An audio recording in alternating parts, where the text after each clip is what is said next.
नमस्कार मंडळी, गावकडच्या एका नवीन व्हिडिओमध्ये आपल्या सर्वांचं मनपूर्वक स्वागत आहे. म्हणजे आता पाऊस आहे तो पुन्हा एकदा जो मोठ्या प्रमाणात पडायला चालू झाला आहे, त्यामुळे बऱ्याच ठिकाणी पाणीसुद्धा भरतं आहे. पावसाचं सध्या विचित्र झालं आहे. पाऊस पडायला लागला, अतिवृष्टी म्हणून शाळांना वगैरे सुट्टी दिली जाते आणि अचानक पाऊस गायब होतो आणि पुन्हा मग 1-2 दिवसाचा गॅप टाकून पुन्हा सुरू होतो. तुम्ही माझ्या पाठीमागच्या माळ्या वगैरे बघू शकता.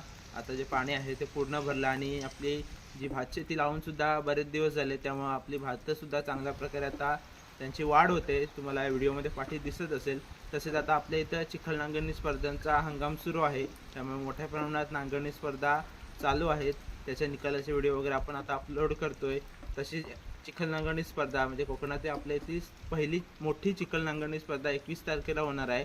त्या ठिकाणी घाटी व गावठी गटासाठी प्रथम क्रमांकासाठी फ्रीज आहे आणि द्वितीय क्रमांकासाठी LED TV अशी 5-6 बक्षिसं आहेत वेगवेगळ्या प्रकारची.